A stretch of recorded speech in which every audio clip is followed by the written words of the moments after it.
ജോയ്സ് മേർ മിനിസ്ട്രീസിന്റെ സുഹൃത്തുക്കളും പാർട്ട്നേഴ്സുമാണ് ഈ പ്രോഗ്രാമിന്റെ ചിലവുകൾ വഹിക്കുന്നത്.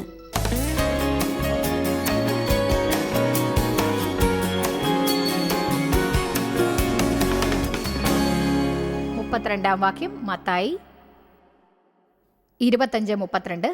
സകല ജാതികളെയും അവന്റെ മുമ്പിൽ കൂട്ടും. അവൻ അവരെ ഇടയൻ ചെമ്മരിയാടുകളെയും കോലാടുകളെയും തമ്മിൽ വേർതിരിക്കുന്നത് പോലെ വേർതിരിച്ച്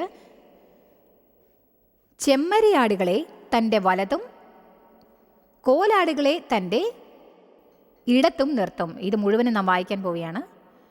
എന്നിട്ട് രാജാവ് തൻ്റെ വലത്തുള്ളവരോട് അരുളി ചെയ്യും, എൻ്റെ പിതാവിനാൽ അനുഗ്രഹിക്കപ്പെട്ടവരെ വരുവിൻ, ലോകസ്ഥാപനം മുതൽ നിങ്ങൾക്കായി ഒരുക്കിയിരിക്കുന്ന രാജ്യം അവകാശമാക്കിക്കൊള്ളുവിൻ. എനിക്ക് വിശന്നപ്പോൾ നിങ്ങൾ ഭക്ഷിപ്പാൻ തന്നു, എനിക്ക് ദാഹിച്ചപ്പോൾ നിങ്ങൾ എനിക്ക് കുടിപ്പാൻ തന്നു. ഞാൻ അതിഥിയായിരുന്നു, നിങ്ങൾ എന്നെ ചേർത്തുകൊണ്ട് എന്നെ സ്വീകരിച്ച് എനിക്ക് താമസിക്കാൻ സ്ഥലം നൽകി. ഞാൻ നഗ്നനായിരുന്നു, നിങ്ങൾ എന്നെ ഉടുപ്പിച്ചു. ഞാൻ രോഗിയായിരുന്നു, നിങ്ങൾ എന്നെ കാണുവാൻ വന്നു. ഞാൻ തടവിലായിരുന്നു, നിങ്ങൾ എൻ്റെ അടുക്കൽ വന്നു.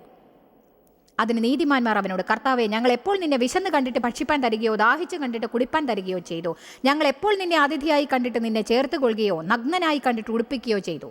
നിന്നെ രോഗിയായിട്ടോ തടവിലോ എപ്പോൾ കണ്ടിട്ട് ഞങ്ങൾ നിന്റെ അടുക്കൽ വന്നു എന്ന് ഉത്തരം പറയും. രാജാവ് അവരോട്, എൻ്റെ ഈ ചെറിയ സഹോദരന്മാരിൽ ഒരുത്തന് നിങ്ങൾ ചെയ്തിടത്തോളം എല്ലാം എനിക്ക് ചെയ്തു എന്ന് ഞാൻ സത്യമായിട്ട് നിങ്ങളോട് പറയുന്നു എന്ന് അരുളി ചെയ്യും.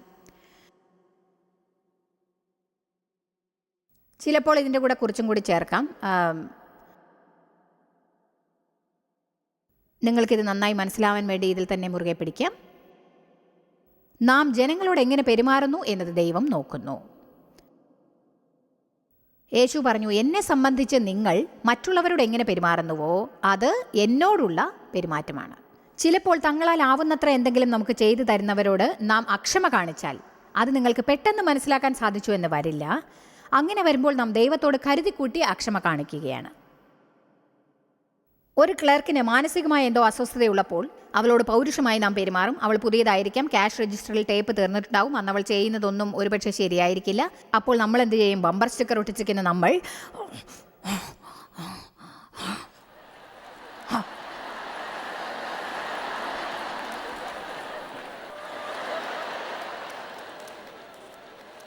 ദൈവം നിങ്ങളുടെ കൂടെ ഷോപ്പിംഗ് ചെയ്യുന്നുണ്ട് എന്നെ വിശ്വസിക്കൂ.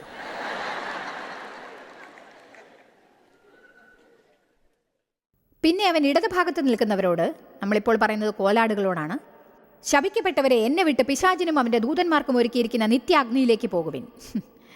എനിക്ക് വിശന്നു, നിങ്ങൾ എനിക്ക് ഭക്ഷിപ്പാൻ തന്നില്ല. എനിക്ക് ദാഹിച്ചു, എനിക്ക് കുടിപ്പാൻ തന്നില്ല. അതിഥിയായിരുന്നു, നിങ്ങൾ എന്നെ ചേർത്തുകൊണ്ടില്ല. നഗ്നനായിരുന്നു, നിങ്ങൾ എന്നെ ഉടുപ്പിച്ചില്ല. രോഗിയും തടവിലുമായിരുന്നു, നിങ്ങൾ എന്നെ കാണുവാൻ വന്നില്ല എന്ന് പറഞ്ഞു.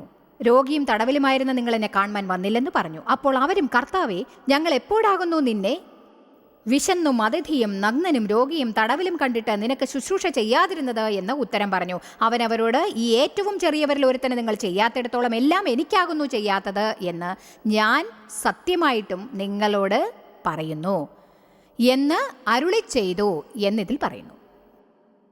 ശരിയായ കാര്യം ചെയ്യാതെ തെറ്റായ കാര്യം ചെയ്തിട്ടുണ്ടെങ്കിൽ നമുക്ക് കുറ്റബോധം തോന്നും, അല്ലേ? ഇതാ ഞെട്ടിക്കുന്ന ഒരു വാക്യമാണിത്. ഇത് വായിക്കണമോ വേണ്ടയോ എന്ന് പോലും എനിക്ക് തോന്നിയിരുന്നു. കാരണം ഞാനിത് വായിച്ചാൽ നിങ്ങൾക്കത് വിശദീകരിച്ചു തരേണ്ടിയും വരുമല്ലോ, അല്ലേ?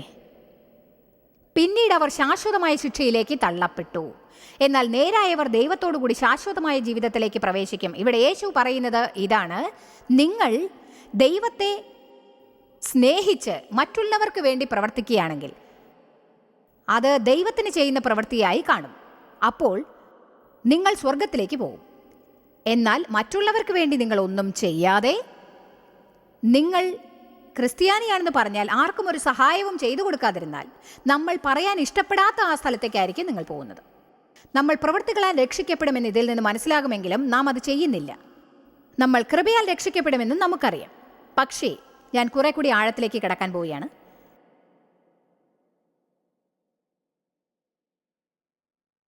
നമ്മൾ സത്യത്തിൽ രക്ഷിക്കപ്പെട്ടാൽ, യഥാർത്ഥത്തിൽ യേശു നമ്മിൽ വസിക്കുന്നുണ്ടെങ്കിൽ നമുക്ക് അവനിലൂടെ ദൈവവുമായി അടുത്ത ബന്ധമുണ്ടാവും. നമ്മൾ രക്ഷിക്കപ്പെട്ടു എന്നത് വ്യക്തമായിട്ട് അറിയുകയും ചെയ്യും. ശാശ്വത ജീവിതം ദൈവത്തെ അറിയലാണ്. ശാശ്വത ജീവിതം ഞായറാഴ്ച തോറും പള്ളിയിൽ പോയി ഇരിപ്പിടം ചൂടാക്കി എഴുന്നേറ്റ് പോയി ഒന്നും ചെയ്യാതിരിക്കുന്നതല്ല. ശാശ്വത ജീവിതം ദൈവത്തെ അറിയുന്നതാണ്. ഞാൻ ഇന്ന് നിങ്ങളോടൊരു വെല്ലുവിളി നടത്തുകയാണ്. എല്ലാവർക്കും ഇത് ഇഷ്ടപ്പെട്ടെന്ന് വരില്ല. നമ്മൾ കൃപയാൽ രക്ഷിക്കപ്പെട്ടു എന്ന് ഞാൻ ഹൃദയപൂർവ്വം വിശ്വസിക്കുന്നു. എന്നാൽ രക്ഷിക്കപ്പെട്ട ആരെങ്കിലും മാറാതിരിക്കുന്നത് എങ്ങനെയാണെന്ന് എനിക്ക് ഇതുവരെ മനസ്സിലായിട്ടില്ല. അതുകൊണ്ട് ഒരു ചെറിയ ഫലമുണ്ടായിരിക്കണം. ജനങ്ങൾ സ്വർഗത്തിൽ പോകണമെങ്കിൽ ഒരു പുരോഹിതന്റെ കൂടെ പാപികളുടെ പ്രാർത്ഥന പ്രാർത്ഥിച്ചാൽ ആഴ്ചയിൽ ഒരിക്കൽ പള്ളിയിൽ പോയാൽ മാത്രം മതി എന്ന് അവർ ചിന്തിക്കാതിരിക്കാൻ നാം പ്രത്യേകം ശ്രദ്ധിക്കണമെന്ന് എനിക്ക് തോന്നുന്നു. നിങ്ങൾക്ക് അവരെ ഫലം കൊണ്ട് അറിയാം. വിശ്വാസമില്ലാത്ത പ്രവൃത്തി നിർജീവമത്രേ. പ്രവൃത്തികളില്ലാത്ത വിശ്വാസവും നിർജീവമത്രേ. അതിനാൽ രക്ഷിപ്പ് നേടാനായി നാം പ്രവൃത്തികൾ ചെയ്യരുത്. ദൈവം നമ്മെ സ്നേഹിക്കാനായി നാം പ്രവൃത്തികൾ ചെയ്യരുത്. നമ്മൾ പ്രവൃത്തികൾ ചെയ്യുന്നു. നമ്മൾ ദൈവത്തിന്റെ പ്രവൃത്തികൾ പകൽ വെളിച്ചത്തിൽ ചെയ്യുന്നു. ഭൂമിയെ രാത്രി കീഴടക്കുന്നതിന് മുൻപ് ചെയ്യുന്നു. നാം ദൈവത്തിന്റെ പ്രവർത്തനത്തിൽ ബന്ധിക്കപ്പെട്ടവരാണ്. നാം ദൈവത്തിന്റെ പ്രവൃത്തികൾ ചെയ്യുന്നത് രക്ഷിക്കപ്പെട്ടതുകൊണ്ടും അവൻ നമ്മെ സ്നേഹിക്കുന്നത് കൊണ്ടുമാണ്. നമുക്ക് ദൈവം ചെയ്തത് അറിഞ്ഞ ശേഷവും ഇങ്ങനെ ഏതെങ്കിലും വിധത്തിൽ പറയാതിരിക്കാൻ കഴിയുന്നത് എങ്ങനെ? ദൈവമേ, നീ എനിക്കായി ചെയ്തത് കാണുമ്പോൾ എൻ്റെ ജീവിതത്തെ എങ്ങനെ മാറ്റി എന്നറിയുമ്പോൾ സന്തോഷം അനുഭവിക്കുന്ന ഞാൻ എങ്ങനെയാണ് മറ്റുള്ളവരെ സഹായിക്കാൻ ആഗ്രഹിക്കാതിരിക്കുക? ദൈവമേ, എങ്ങനെയാണ് മറ്റുള്ളവരെ സഹായിക്കാൻ ഞാൻ ആഗ്രഹിക്കാതിരിക്കുക? പലരും ഇങ്ങനെ കരുതുന്നുണ്ടാവും, അതായത് ഞാൻ സാക്ഷിയാവണമെന്നർത്ഥം, ഞാൻ മറ്റുള്ളവരോട് ഉപദേശിക്കാൻ ശ്രമിക്കണം. പക്ഷെ അത് എന്നെ കൊണ്ടാവില്ല, എനിക്കത് ചെയ്യാനാവില്ല. നിങ്ങൾക്കറിയാമോ, വാക്കുകൾ കൊണ്ട് നിങ്ങൾ ഉപദേശിക്കേണ്ടതില്ല. നിങ്ങൾക്കതൊരു പ്രശ്നമാണെങ്കിൽ ജീവിതം കൊണ്ട് ഉപദേശിക്കുക. ആമേൻ. അതിന് കൂടുതൽ സമയമെടുക്കില്ല. അപ്പോൾ അനേകം ജനങ്ങൾ നിങ്ങളോട് ചോദിക്കാൻ തുടങ്ങും, എന്താണ് നിങ്ങൾ വ്യത്യസ്തരായിരിക്കുന്നത്? അപ്പോൾ അവരോട് അത് പറയാൻ എളുപ്പമായിരിക്കും. അതിന് കാരണം ഞാൻ യേശുവിനെ രക്ഷിതാവായി സ്വീകരിച്ചതാണ്. അവൻ എന്നെ സ്നേഹിക്കുന്നു, അവൻ എന്നിൽ വസിക്കുന്നു, അവൻ എൻ്റെ ജീവിതത്തെ മാറ്റി, ഞാൻ അതോടെ രക്ഷിക്കപ്പെട്ടു.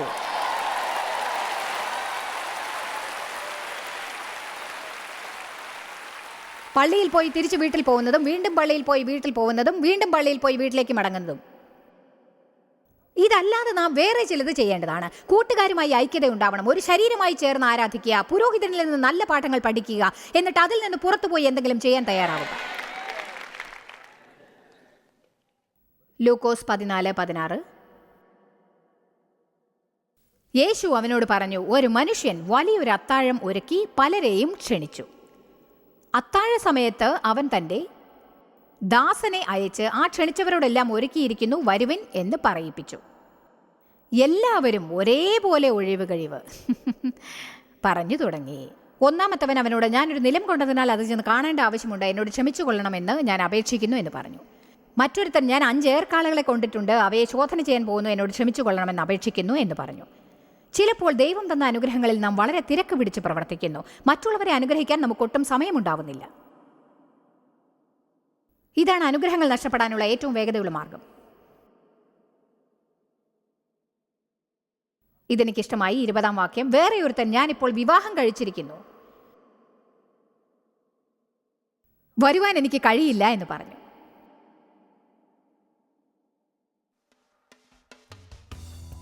നിങ്ങൾക്ക് ഈ കഥ അറിയാമല്ലോ. എന്തൊരു ഒഴിവ് കഴിവ്! നമുക്കെല്ലാവർക്കും ഒഴിവ് കഴിവ് പറയാൻ എളുപ്പമാണ്. എന്നെ ശല്യപ്പെടുത്തരുത് എന്ന സൈനിനെ കുറിച്ച് നമ്മൾ ചിന്തിച്ചില്ലേ? അത് കാണിക്കുന്നു. ദൈവം നമ്മോട് എന്തെങ്കിലും ചെയ്യാൻ പറയുമ്പോഴൊക്കെ നാം അത് ചെയ്യേണ്ടതാകുന്നു. നമ്മൾ ഒഴിവ് കഴിവ് പറയാതിരിക്കാൻ പ്രത്യേകം ശ്രദ്ധിക്കണം. ഡേവിഡ് ക്രൈഗ് എങ്ങനെയാണ് തൻ്റെ ജീവിതം നയിച്ചിരുന്നത്? ഒടുവിൽ ദൈവം ഇടപെട്ടു. ഈ സാക്ഷ്യം കാണൂ. നിങ്ങൾക്കിത് ഇഷ്ടപ്പെടുമെന്ന് കരുതുന്നു. ആദ്യമൊക്കെ ഞാൻ കരുതിയത് ദൈവം എന്ന വ്യക്തി രാക്ഷസനെ പോലെ ഒരു ഭീകര രൂപിയായിരിക്കുമെന്നാണ്. നമ്മൾ എന്തെങ്കിലും തെറ്റ് ചെയ്താൽ നമ്മുടെ മേൽ ഇടിയും മിന്നലും വീഴ്ത്തി നമ്മെ കൊല്ലും എന്നൊക്കെയാണ്. ദൈവത്തെക്കുറിച്ചുള്ള ഈ നിഗമനം ഡേവിഡിന്റെ അറിവിനെ ബാധിച്ചു. ദൈവത്തിന്റെ രക്ഷിപ്പിനെക്കുറിച്ച് അയാൾക്ക് കുഴപ്പമുണ്ടായി. മറ്റുള്ളവരെ ഉപദേശിക്കാനുള്ള അമ്മയുടെ ഉദ്ദേശം അയാളെ കൂടുതൽ ദൈവത്തിൽ നിന്ന് അകറ്റി. അമ്മ എപ്പോഴും എല്ലാവരോടും ഫോണിൽ സംസാരിച്ചു കൊണ്ടേയിരിക്കും. ദിവസത്തിൻ്റെ ആരംഭം മുതൽ അവസാനം വരെ എല്ലാവരുടെയും പ്രശ്നങ്ങൾക്ക് ഉപദേശിച്ചു കൊണ്ടിരിക്കും. ഞാൻ ചോദിക്കും, അമ്മേ, നമ്മുടെ പ്രശ്നങ്ങൾ ആര് നോക്കും? കാലം കടന്നപ്പോൾ അമ്മയ്ക്ക് തികച്ചും വ്യത്യസ്തമായ ഇൻഫ്ലമേറ്ററി ലിംഫ് ക്യാൻസർ ഉണ്ടായിരുന്നു എന്ന് കണ്ടുപിടിക്കപ്പെട്ടു. അമ്മ കീമോതെറാപ്പിക്ക് വിധേയയായി ചികിത്സ കഴിഞ്ഞു വന്നു. അന്ന് ഞങ്ങൾക്ക് കേബിൾ ടി വിയിലായിരുന്നു. അതൊരു സ്നോയി ചാനലായിരുന്നു അന്നുണ്ടായിരുന്നത്. അതൊരു ലോക്കൽ ചാനൽ ആയതുകൊണ്ട് ചില സ്ഥലങ്ങളിലേക്ക് ഇട്ടു. അപ്പോൾ ഈ സ്ത്രീ ടി വിയിൽ വരുന്നുണ്ടായിരുന്നു. അത് കാണാതെ അമ്മയ്ക്ക് ജീവിക്കാൻ വയ്യെന്നായി. ആ സ്ത്രീയുടെ ഓരോ പ്രോഗ്രാമും അമ്മ മുടങ്ങാതെ കാണും. അതിനൊരിക്കലും ഒരു കുറവും വരുത്താറില്ല. എന്നിട്ടത് റെക്കോർഡ് ചെയ്യാൻ തുടങ്ങി. എന്നാൽ അത് വീണ്ടും വീണ്ടും കേട്ടുകൊണ്ടേയിരിക്കാമല്ലോ. ഞാൻ ചോദിച്ചു, എന്തിനാണമ്മേ അവരുടെ പ്രസംഗം കേൾക്കുന്നത്? അമ്മയ്ക്കറിയാത്ത എന്താണ് അവർ പറയുന്നത്? അമ്മ പറഞ്ഞു, അവരെന്നെ സഹായിക്കുന്നുണ്ട്, ഞാൻ ഉന്നം വയ്ക്കുന്നുണ്ട്. എൻ്റെ ക്യാൻസറിനോട് പോരാടുക എന്നതാണ് എൻ്റെ ഉന്നം. 2 വർഷത്തോളം ചികിത്സയിലായിരുന്നിട്ടും ഡേവിഡിന്റെ അമ്മ മരിച്ചു. അയാൾ വല്ലാതെ കോപിച്ചു. ദൈവത്തിലുള്ള വിശ്വാസം നഷ്ടമായി. അദ്ദേഹം വളരെയധികം വിഷമിച്ചു. എന്നാൽ അത് പുറത്ത് കാണിക്കാതെ ഇരുന്നു. പക്ഷെ വിഷമം കാരണം അദ്ദേഹം വളരെയധികം ക്രോധം കൊണ്ട് നടന്നു. അത് വല്ലാത്തൊരു കോപമായിരുന്നു. അവരെ മരിക്കാൻ അനുവദിച്ചതിന് ഞാൻ ദൈവത്തോട് വല്ലാതെ കോപിച്ചു. ജോയ്സിനോടും എനിക്ക് ദേഷ്യം തോന്നി. കാരണം അവർ ദൈവത്തിൻ്റെ ഒരു ഭാഗമല്ലേ. ദൈവത്തിനായി എന്തെങ്കിലും ചെയ്യുന്നവർ അവൻ്റെ ഭാഗമാണ്. എനിക്കതിലൊന്നും യാതൊരു താല്പര്യമില്ലായിരുന്നു. ഞാൻ കരുതി, ശരി, മെഡിക്കലിന് പോകുന്നതെങ്കിൽ അതിലേക്ക് കടക്കുന്നതാണ് നല്ലത്. ഇതൊരു വിധത്തിൽ മതവിശ്വാസമാണ്. എൻ്റെ അറിവിന് അടിസ്ഥാനം സയൻസാണ്. അതിനാൽ അത് തന്നെ തുടരാം. ഞാനതിൽ വിശ്വസിക്കാൻ പോകുന്നു. ഡേവിഡ് മെഡിക്കൽ സ്കൂളിലേക്ക് പോയി. അവിടെ വെച്ചായിരുന്നു ഭാവി ഭാര്യയായ ആലീസിനെ കണ്ടുമുട്ടിയത്. താമസിയാതെ അവർ വിവാഹിതരായി. ലൂസിയാനയിലേക്ക് മാറി മെഡിക്കൽ പ്രാക്ടീസ് ആരംഭിച്ചു. പിന്നീട് എന്താണ് ഉണ്ടായത്? അത് ഡേവിഡിന്റെ വിശ്വാസത്തിൽ ഒരു ബ്രേക്കിംഗ് പോയിന്റ് ഉണ്ടാക്കി. ഞങ്ങൾ അങ്ങോട്ട് മാറി. പ്രാക്ടീസ് നടന്നുകൊണ്ടിരുന്നു. ഒരു വീട്ടിലേക്ക് മാറി. ഞങ്ങൾ വീട് റീമോഡൽ ചെയ്തു തുടങ്ങി. അപ്പോഴാണ് എന്തുകൊണ്ടോ എനിക്ക് സുഖമില്ല. അതായത് ഞങ്ങൾ കരുതി ജോലിയുടെ സമ്മർദ്ദമായിരിക്കുമെന്ന്. കാരണം ദിവസവും കുറേ നേരം ജോലി ചെയ്യുമായിരുന്നു. ഞങ്ങൾ പാരസൈറ്റ് ചെക്ക് ചെയ്തു. പല ടെസ്റ്റുകളും നടത്തി നോക്കി. എന്തൊക്കെ ചെയ്തിട്ടും അവൾക്ക് രോഗം കൂടിക്കൊണ്ട് തന്നെയിരുന്നു. വീട് റീമോഡൽ ചെയ്യാൻ തുടങ്ങിയപ്പോഴാണ് ഒരു കാര്യം കണ്ടുപിടിച്ചത്. മേൽക്കൂരയിലെ സീലിംഗ് മുഴുവനും ഞങ്ങൾ മോൾഡ് ചെയ്ത് തുടങ്ങിയിട്ടുണ്ടായിരുന്നു. അപ്പോഴാണ് ലാബിലെ ഹെഡ് ഡേവിഡിനെ വിളിച്ചു പറഞ്ഞത് ആ വീട്ടിൽ നിന്ന് മാറണമെന്ന്. ആ വീട്ടിലേക്ക് താമസം മാറിയിട്ട് 6 മാസമേ ആയിട്ടുണ്ടായിരുന്നുള്ളൂ. 6 മാസത്തെ പരിശോധനകൾക്കൊടുവിൽ തീരുമാനത്തിലെത്തി അലീസിന് മോൾഡ് പോയിസൺ ആയിട്ടുണ്ട്. ഇത് മാരകമായ രോഗമാണ്. അപ്പോൾ സാധനങ്ങൾ നഷ്ടപ്പെട്ടു എന്നതിനെ കുറിച്ചുള്ള ചിന്തകൾ കുറഞ്ഞു. പക്ഷേ ഞങ്ങൾ ഓരോ ഡോക്ടേഴ്സിനെ കാണും തോറും അവർ പറഞ്ഞു ആ വീട്ടിൽ കിടന്ന് മരിച്ചോ എന്ന്. എൻ്റെ ഭാര്യ ഇല്ലാതാവുക എന്നതായിരുന്നു എന്നെ വളരെയധികം വേദനിപ്പിച്ചത്. എനിക്കത് ചിന്തിക്കാനായില്ല. എൻ്റെ അമ്മയുടെ സ്ഥിതി കണ്ട് ഞാൻ വേദനിച്ചിട്ടുണ്ട്. അല്പാൽപമായി മരിച്ചുകൊണ്ടിരിക്കുന്നത് കാണുന്നത് എങ്ങനെയുണ്ടാവും? ഞങ്ങൾ പലതിലൂടെയും കടന്ന് പല തെറാപ്പികളും ചെയ്തു. ഇവയൊന്നുകൊണ്ടും പ്രയോജനമുണ്ടായില്ല. അദ്ദേഹത്തിന് ഏകാന്തത തോന്നി. എന്റെ കുടുംബത്തിൽ നിന്ന് ആരൊക്കെയോ വിളിച്ചു, അച്ഛനും അമ്മയും എല്ലാവരും. എന്താ ഡേവിഡ് നീ ഒന്നും ചെയ്യാത്തത്? നീ ഒരു ഡോക്ടറല്ലേ? സ്നേഹത്തോടു കൂടി നിനക്കിതൊന്ന് അവസാനിപ്പിച്ചുകൂടെ? എനിക്ക് വേറെയും പേഷ്യൻസ് ഉണ്ടായിരുന്നു. അവർ 1 മാസത്തിനുള്ളിൽ മരിക്കാൻ കിടന്നവരാണ്. പക്ഷെ അവരെ എനിക്ക് രക്ഷിക്കാൻ സാധിച്ചു. ഇവളുടെ കാര്യത്തിൽ അത് നടക്കുന്നില്ല. ഞാൻ സ്നേഹിക്കുന്ന ഭാര്യയുടെ. അലീസിന്റെ വേദനയ്ക്ക് യാതൊരു ശമനവും ഉണ്ടായില്ല. ഡേവിഡിന്റെ വിശ്വാസം നഷ്ടമായി. അപ്പോഴാണ് ടി വിയിൽ പരിചയമുള്ള ഒരു ശബ്ദം കേട്ടത്. ഞാൻ രാത്രി ഉറങ്ങാതെ ചാനലുകൾ മാറ്റിക്കൊണ്ടേയിരിക്കും. അപ്പോൾ ആ ശബ്ദം ഏതെങ്കിലും ചാനലിലുണ്ടാവും. ആ ശബ്ദം എന്നെ തെറ്റായി ചിന്തിക്കാൻ ഇടയാക്കിയത് ഓർക്കുന്നു. ഞാൻ കരുതി, ശരി, വിട്ടേക്കാം, അവൾ ടി വി കാണുന്നുണ്ടല്ലോ, അനങ്ങാതെ കിടക്കുന്നതിനേക്കാൾ നല്ലതല്ലേ അത് എന്ന്. ദൈവമുണ്ടെന്നത് എനിക്കറിയാം. പക്ഷെ അവൻ എൻ്റെ ഭാര്യ രക്ഷിക്കുമോ എന്ന് എനിക്കറിയില്ലായിരുന്നു. എന്നാലും അവൻ്റെ വഴിയിൽ ഞാൻ തടസ്സമായി നിൽക്കില്ലെന്ന് മനസ്സിൽ കരുതി. കാലക്രമേണ ജോയ്സിൻ്റെ പ്രോഗ്രാം കാണാതിരിക്കാൻ അവൾക്ക് വയ്യെന്ന നിലയിലായി. അപ്പോഴാണ് അമ്മ കണ്ടുകൊണ്ടിരുന്ന അതേ സ്ത്രീയാണ് അവളും കാണുന്നത് എന്ന് മനസ്സിലായത്.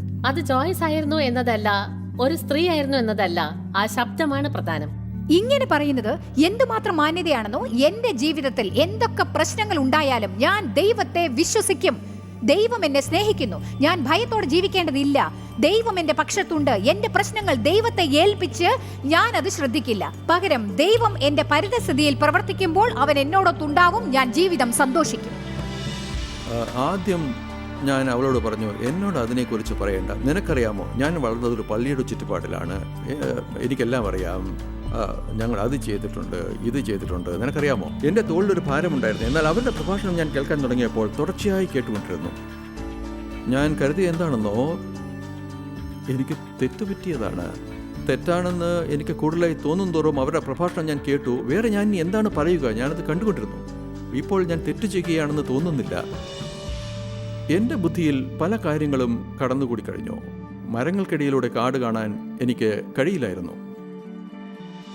ഡേവിഡ് ദൈവത്തിൽ നിന്ന് ഓടുന്നത് നിർത്തി. ഒഴിവ് കഴിവുകൾ പറയുന്നത് നിർത്തി ക്രിസ്തുവുമായി ഒരു ഉറച്ച ബന്ധം സ്ഥാപിച്ചു. അലീസിനാകട്ടെ അവൾ ഇപ്പോഴും മോൾഡിൻ്റെ ഭവിഷ്യത്തുകൾ കൈകാര്യം ചെയ്തുകൊണ്ടേയിരിക്കുന്നു. ഇന്ന് വ്യത്യാസം എന്താണെന്നാൽ അവളുടെ കൂടെ ഡേവിഡുമുണ്ട്. അവളെ സത്യത്തിലേക്ക് നയിച്ചുകൊണ്ട് വർഷങ്ങളോളം അയാൾ ഓടിയ സത്യത്തിലേക്ക്. ഡേവിഡ് ഒഴിവ് കഴിവ് പറയുന്നത് അവസാനിപ്പിച്ചു. നിങ്ങൾക്കും അങ്ങനെ ചെയ്യാനാവുമെന്ന് ഞാൻ പ്രോത്സാഹിപ്പിക്കുകയാണ്. ഇനി ഞാൻ സന്ദേശത്തിലേക്ക് തിരിച്ചു പോവുകയാണ്. അതിനുശേഷം ഇന്നത്തെ പ്രോഗ്രാം അവസാനിപ്പിക്കാനായി ഞാൻ തിരിച്ചു വരും. മത്തായി 20 വാക്യം. ഇത് വളരെ നല്ലതാണ്. പിന്നീട് സെബദി പുത്രന്മാരുടെ അമ്മ പുത്രന്മാരുമായി അവൻ്റെ അടുക്കെ വന്നു നമസ്കരിച്ച് അവനോടൊരു അപേക്ഷ കഴിച്ചു.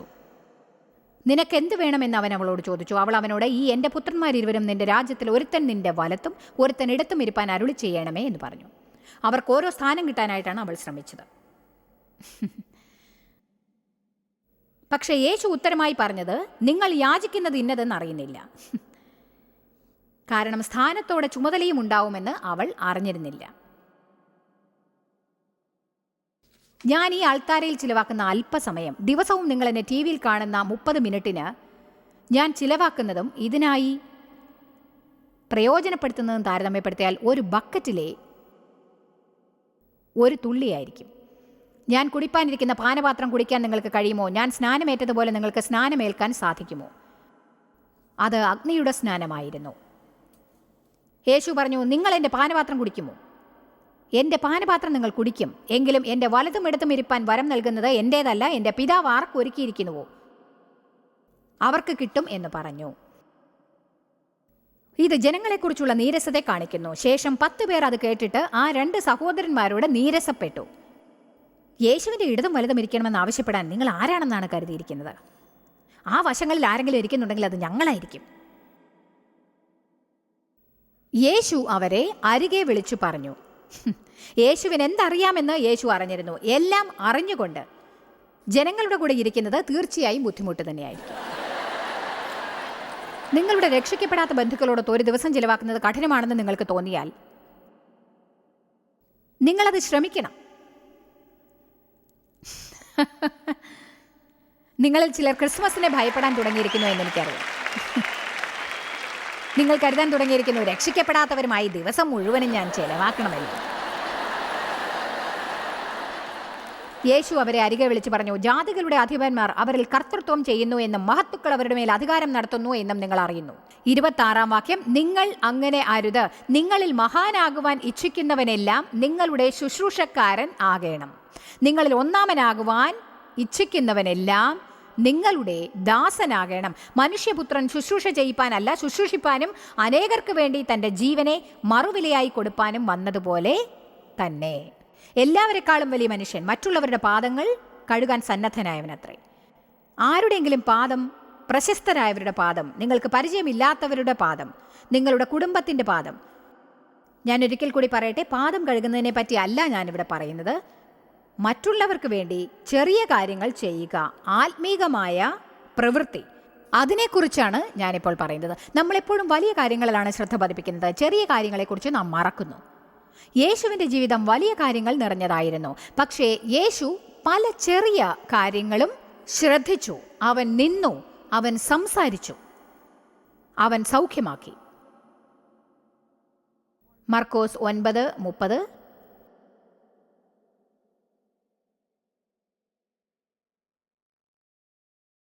അവിടെ നിന്ന് അവർ പുറപ്പെട്ടു, ഗലീലയിൽ കൂടി സഞ്ചരിച്ചു. ആരും അതിനെക്കുറിച്ച് അറിയരുത് എന്നവൻ ആഗ്രഹിച്ചു. കാരണം സമയത്തെക്കുറിച്ച് അവന് ബോധമുണ്ടായിരുന്നു. ഇത് ശ്രദ്ധിച്ച് കേൾക്കണം. അവൻ തൻ്റെ ശിഷ്യന്മാരെ പഠിപ്പിക്കുന്നതിൽ വ്യാപൃതനായിരുന്നു. അതിനാൽ അവൻ പട്ടണത്തിൽ വന്ന വിവരം ആരും അറിയരുതെന്ന് ആഗ്രഹിച്ചു, കാരണം അത് പട്ടണത്തെ ഇളക്കും. അവൻ സ്വകാര്യത ആഗ്രഹിച്ചു, കാരണം ശിഷ്യന്മാരെ ചില കാര്യങ്ങൾ അവന് പഠിപ്പിക്കാനുണ്ടായിരുന്നു. അതായത് അതൊരു പക്ഷേ ഇന്നത്തേതുപോലെ ചില പാഠങ്ങളായിരിക്കാം. ഞാൻ ഒരിക്കലും യേശുവിൻ്റെ അടുത്ത് പോലും നിൽക്കാൻ യോഗ്യതയില്ലാത്തവളാണ്. പക്ഷേ ഇന്ന് ഞാനാണ് നിങ്ങളുടെ ഗുരു. ഞാൻ നിങ്ങളെ ചിലത് പഠിപ്പിക്കാൻ ആഗ്രഹിക്കുന്നു. അവൻ അവരോട് വളരെ പ്രധാനപ്പെട്ട ഒരു കാര്യം പറയാനിരിക്കുകയാണ്. മനുഷ്യപുത്രൻ മനുഷ്യരുടെ കയ്യിൽ ഏൽപ്പിക്കപ്പെടും. അവർ അവനെ മരണത്തിന് വിധേയനാക്കും. അവൻ മരിച്ച ശേഷം 3-ാം നാൾ മരിച്ചവരിൽ നിന്ന് ഉയർത്തെഴുന്നേൽക്കും. അവൻ പറഞ്ഞ് മനസ്സിലാക്കി കൊടുക്കുകയാണ്, ശരി, ഞാൻ കൊല്ലപ്പെടും, ഞാൻ മരിക്കും, ഞാൻ 3 ദിവസം കല്ലറയിൽ വയ്ക്കപ്പെടും, പക്ഷേ മരിച്ചവരിൽ നിന്ന് ഞാൻ ഉയർത്തെഴുന്നേൽക്കും. എന്നാൽ അവൻ പറഞ്ഞ വാക്കുകൾ അവർ ഗ്രഹിച്ചില്ല. എന്താണത്? നീ മരിക്കാനിടയാവുമോ? മരിച്ച് കല്ലറയിൽ നിന്ന് ഉയർത്തെഴുന്നേൽക്കുമോ? ഞങ്ങൾക്കത് മനസ്സിലായില്ല. അവർ കഫർനഹൂമിൽ എത്തി. അവർ വീട്ടിലായിരിക്കുമ്പോൾ അവൻ അവരോട് ചോദിച്ചു, ഇതെനിക്ക് ഇഷ്ടപ്പെട്ടു, നിങ്ങൾ വഴിയിൽ വെച്ച് തമ്മിൽ തമ്മിൽ വാദിച്ചത് എന്ത്? അതെന്താണെന്ന് അവൻ അറിയാമായിരുന്നു. എന്നാൽ അവർ ഒന്നും പറഞ്ഞില്ല. അവർ വഴിയിൽ വെച്ച് തങ്ങളുടെ ഇടയിൽ വലിയവൻ ആർ എന്ന് വാദിച്ചത് കൊണ്ട് ആ ചോദ്യത്തിന് ഉത്തരം പറയാതെയിരുന്നു. സഹായിക്കണമേ ദൈവമേ. യേശു പറഞ്ഞു, ഞാൻ മരിക്കാൻ പോവുകയാണ്, ചിലർ എന്നെ കൊല്ലാൻ വരുന്നു. ഞാൻ മരിക്കും, ഞാൻ 3 ദിവസം കല്ലറയിൽ വെക്കപ്പെടും. ഞാൻ നരകത്തിൽ ചെന്ന് നരകത്തിന്റെയും മരണത്തിന്റെയും താക്കോൽ സാത്താനിൽ നിന്ന് എടുക്കും. ഞാൻ മരിച്ചവരിൽ നിന്ന് ഉയർത്തെഴുന്നേൽക്കും. എന്നാൽ അവർ തങ്ങളിൽ വലിയവൻ ആരെന്നതിനെ കുറിച്ച് തർക്കിക്കുകയായിരുന്നു. ഇന്നത്തെ സന്ദേശത്തെക്കുറിച്ച് നാം എന്താണ് ചെയ്യാൻ പോകുന്നത്? വീട്ടിലേക്ക് തിരിച്ചുപോയി രാവിലെ വീണ്ടും പള്ളിയിലേക്ക് പോകും. അങ്ങനെ ചെയ്യുമെന്ന് പ്രതീക്ഷിക്കുന്നു. പക്ഷെ പിന്നീട് ഇവയ്ക്ക് നടുവിൽ നിങ്ങൾ ഈ സന്ദേശം പ്രാവർത്തികമാക്കുമെന്ന് ഞാൻ വിശ്വസിക്കുന്നു. ശരി, അവസാനത്തെ വചനം ഫിലിപ്പിയർ 2. ഇത് മനസ്സിലാക്കാൻ നിങ്ങൾക്ക് ഒരവസരവും കൂടി തരുന്നു.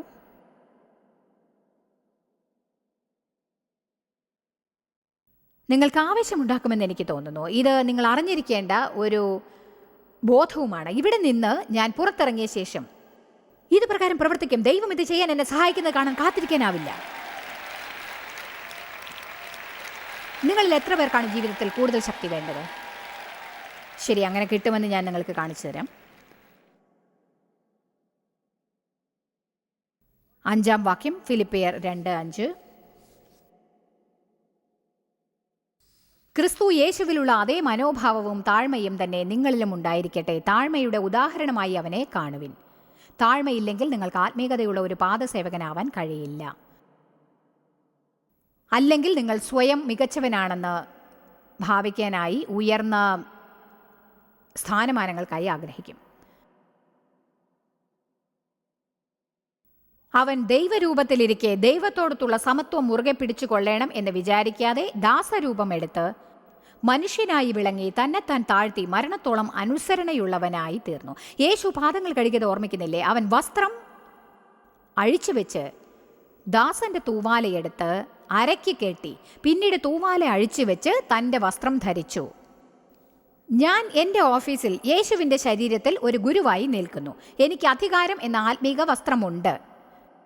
എന്നാൽ വർഷങ്ങളോളം ദുരിതമനുഭവിച്ച ക്രിസ്ത്യാനി ആയതുകൊണ്ട് ആ വസ്ത്രം മാറ്റി ഒരു ദാസന്റെ തൂവാല അരക്കി കെട്ടിയ ശേഷം വീണ്ടും ഇവിടെ കയറി വന്ന് എൻ്റെ വസ്ത്രം ധരിക്കുകയാണ്.